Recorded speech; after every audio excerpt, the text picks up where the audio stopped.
Bernard Cribbins makes another appearance later this afternoon as the railway porter in the film version of E. Nesbit's Edwardian classic, The Railway Children, played by Jenny Agutter, Sally Tomsit and Gary Warren. That's at 4:40 here on One. Starting shortly, BBC Two explores the world of pantomime, with such seasoned performers as John Inman, Terry Scott and the late Arthur Askey, revealing something of the tradition behind the familiar cry of, "Oh yes I am, oh no you're not." This is BBC One, and now for the news headlines we hand over to Moira Stewart.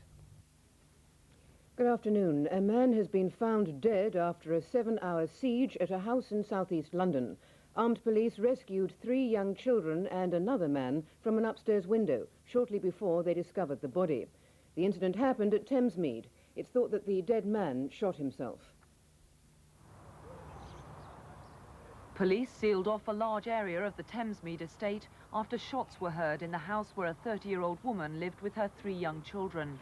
It's understood her former boyfriend returned in the early hours of this morning, and when he found another man there, a fight ensued.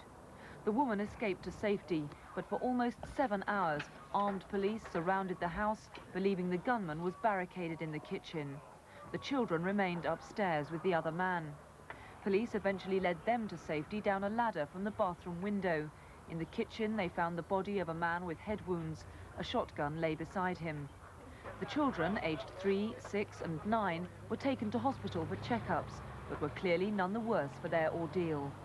They're okay. They slept through quite a lot of it, fortunately, upstairs. They were in one of the upstairs bedrooms. They slept through it. They're not harmed in any way. They saw it as a bit of an adventure, I suppose, you know, as children will, so they don't really realise the seriousness of it. Search for missing 17-year-old Samantha Ettridge is continuing, with police now working on the theory that she's being held against her will. It's feared Samantha may have been abducted after catching a minicab on Christmas Eve. She phoned her parents at their home at Cheshunt in Hertfordshire yesterday, and police say she was clearly distressed. 2 sisters have been killed in a fire at their home in Gloucestershire. They were trapped upstairs when the fire broke out at a cottage in Nailsworth last night. The girls, aged 15 and 4, have been named as Lucy and Ozith Malone. Firemen say their father, John Malone, tried to reach them first by the stairs and then using a ladder outside the house. He saved his son but couldn't get to the girls. It took firemen more than an hour to put out the blaze. The exact cause isn't yet known. England have retained the Ashes after beating Australia by an innings and 14 runs in the 4th Test match in Melbourne. They now lead 2-0 in the series.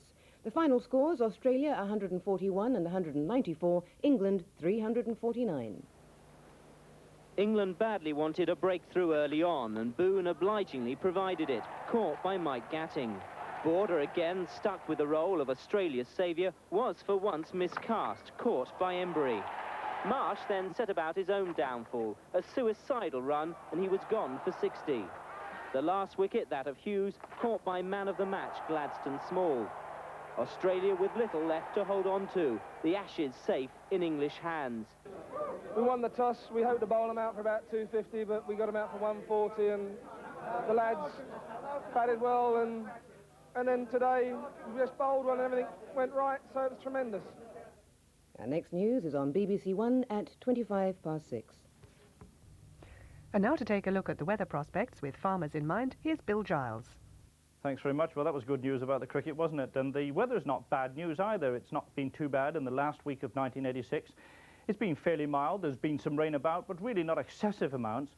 In fact, the last week's rain show up on our league tables here. Lerwick, top of the league, 47 millimetres, and remember, 25 millimetres to the inch, so nearly 2 inches of rain. Tyree, 1.5 inches. But most places, in fact, ended up with about ½ an inch of rain. And it looks as though there will be some more rain coming this week, but staying fairly mild. Well, the satellite picture shows a great deal of cloud sitting across the country, right out into the Atlantic. It's the white cloud that is the thickest cloud, the rain-bearing cloud, and that's associated with these frontal systems that you see stretched out to the north and well out to the west of us. Now, I put another little warm front on here. This is a band of cloud and some rain and drizzle now working its way from west to east across the country. In fact, I can show you the rainfall chart with the computer charts now. These are the grey areas. That shows where the rain and drizzle is, and if I run the sequence for the next 24 hours, you can see that really not a great deal happens over the British Isles. Most of the rain and drizzle stays in the north and down the western side of the country, and we still stay with this run of very mild but quite strong southwesterly winds pushing their way right in across the country. And the weather map by tomorrow will look a little bit like that, with most of the rain on this front up in the north. Well, let's have a look at today's weather in a little bit more detail for you. And basically it is a